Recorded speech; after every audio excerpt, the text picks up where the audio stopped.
Hey guys, and welcome to a new video. Yesterday or today, somewhere in the night, GG released the Atlas passive skill tree that I was waiting for, so we can actually plan ahead to see what kind of things we want to pick and what not, what is going to be good for us, or what our mapping farming strategy is going to be like, and so on. And oh boy, like on the first sight, this is kind of like opening path of building for the first time, or just like if you're new to Path of Exile, you kill Hillock and then you get a skill point because you reach level 2, you open your skill tree and you're like, bro, what shit, Like, and this is kind of the feeling that I got when taking a look at this Atlas passive tree as well. But there are some kind of like, what do you say, it's pretty generic tree basically, and you're gonna find all kinds of like sources or region passive things that we had in the past, just in a gigantic tree here, and it's not that hard basically, right? And if you're saying like, yo, I don't care about all of this, just give me a tree that I can follow and I'll be fine, I don't care about this, then I'm sorry, this is not going to happen. I did make some early kind of like tree that I'm going to show in a second, right? But overall, I think there will be quite a generic tree for almost everybody in the start of the league, because it's all about getting the Atlas completion done, or at least like getting those passive skill trees. And obviously in the start, you're going to take different nodes than later on when you get like a headhunter or something, where you're probably going to look towards like some beyond farming or so. Then things like additional map drops will not bother you anymore. And for me personally, my league start is kind of always the same. I always look for the Atlas completion. So for example, last league, or every other league, my goal in the first week is the entire map completion, like a 159 of 159 with Saurus 8 down. Once I killed Saurus 8 and I got all my maps unlocked and all my favorite map slots. Now wait, favorite map slot is something later on, but this overall appearance, right? And once I've done that, then I can say my league start is done. Now we can start farming currency. And this is not going to be different in this stage either, because in the start we're going to look for map sustain. So basically I've made a tree here. Yeah, it looks a little bit fancy here, right? But basically on the sides here is everything that has to do with like Atlas missions, more or less, right? There is every single league mechanics, whether it's Delirium, if it's Legion, if it's Breaches, Einhard, Nico, whatever you need is in the tree. So you just need to find out what is the kind of like playstyle you enjoy, what you want to do, right? So for the early start, I would say we're gonna get up here and take every single node that will give us additional map sustain. For example, here, Shaping the Skies, maps dropped in areas have a 15% chance to be one tier higher, as well as these small nodes is like 5%. On the other side, it's pretty much the same. Map drops in areas have 15% chance to be one higher. This is similar to the old Atlas system that we had, and this is why I personally, I know a lot of people that always complain that they have such a hard time finding the maps that they need, or getting into higher tier maps, because they just don't have any map drop sustain. So basically, I always recommend do the side content, do like the Sulfite Mine, for example, right? Delph is always nice, like the Delph cities that you can find earlier on, since they buffed that more or less in the previous league. You get a lot of maps out of that, right? Do your Alba Temple, do like whatever side content there is, you're gonna get a lot of maps, and you're gonna get so many maps that it's going to be a breeze to collect all your stuff. You just need to play the game, basically, right? But things like these, like Shaping the Skies, or this one over here, or the Kirak missions are also going to help you to progress through the Atlas and get your completions going and get those juicy skill points. Alongside the way, I also want to pick up things that don't disturb my mapping experience. For example, here we have additional strong boxes. That's not something that lets me backtrack. For example, I would not take any Blight encounters, even though I know Blight is a good source of currency, but Blight costs me a certain amount of time. Like usually, if you have a speedy mapper build, right, the Blight encounter will probably take the same length than just clearing the entire map and just popping the next map, right? So if you take a look over here, essences, click on it, kill the mobs, loot, and just continue going on. I opt in here some legions just because I really like legion encounters. Is this something you want to do early on? I don't think so. So basically here as well, I opt in here some Delirium over here and over here.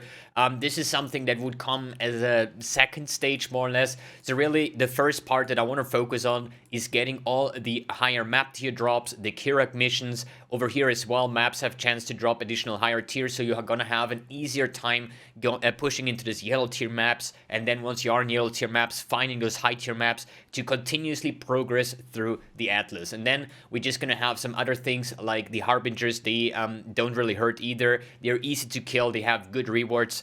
Here as well with the first wave, it's a chance to have like this powerful boss. This is like the Baldur's Rest Harby farm, more or less. And then we're just going to boost up the essences with the essences nodes over here.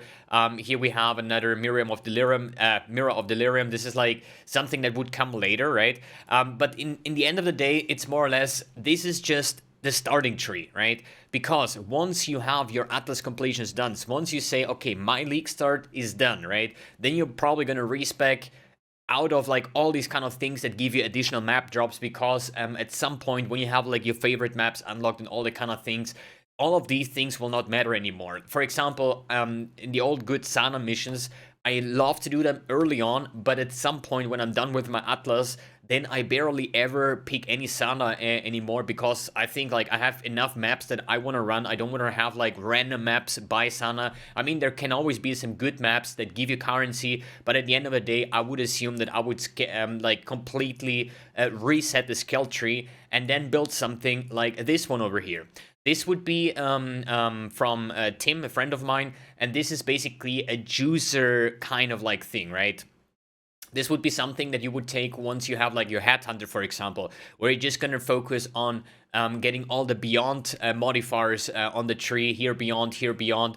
Then other things like Delirium. So this is like a farming strategy where you would play like a map juicer build, right? And you're going to focus on beyond, Delirium, Alva missions, for example, to bring all the quantity in, right? Then here on top, we have the subtle manipulations that has like map device has a 10% chance to not consume any scarabs, which is going to be quite nice once you start all this like scarab farming thing, right? On the right side, we have the point sextant modifiers have one additional use, like really strong once you get all these like void stones sextanted up and you just want to blast your maps. But all these kind of things, they're going to be completely useless once you actually league start and push into like your first yellow tier maps or something like that. There is just no point. So that's why I say in the start of the league, probably go in the middle route, take everything that gives you a map sustain, additional maps, map conversion and whatnot, maybe some extra things like strong boxes, like Harbies, something that is close by that still gives you value. But at the end of the day, once your league start is over, you're gonna probably opt in for something else.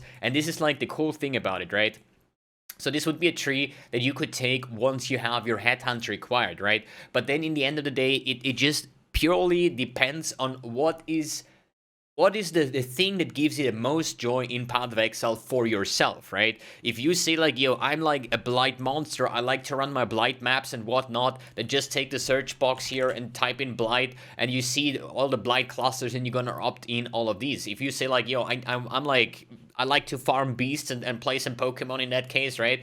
There is like so many Einhar things, Einhar missions, Einhar Red Beast modifications, and so on. So it does not matter. There will not be the perfect tree for everything, because it just depends what is your game style, what you want to go for. I personally would think that at some point when I'm like into high tier maps, I would maybe go in for this cluster over here with the Guardian's Aid, the Remnant of the Past, as well as the Gaze into the Abyss, which basically is like Shaper, Elder, and things, right? So I'm like a person, I like to alch and go, you know? I'm like, maybe at some point, maybe after a month in the league and I have like a build for like 100x, 200x or whatever, and I really want to juice maps, then I'm probably going to opt in for like really sextant rolling and stuff like that. But for the most part, when it comes to league start, I'm the lazy guy. I just want to alch and go the maps that I want to have, and then I want to get as much out of the map without backtracking. And things like Guardian maps, if you kill the map boss or these kind of things, right? Or you kill the Guardians and they have like additional fragments and stuff.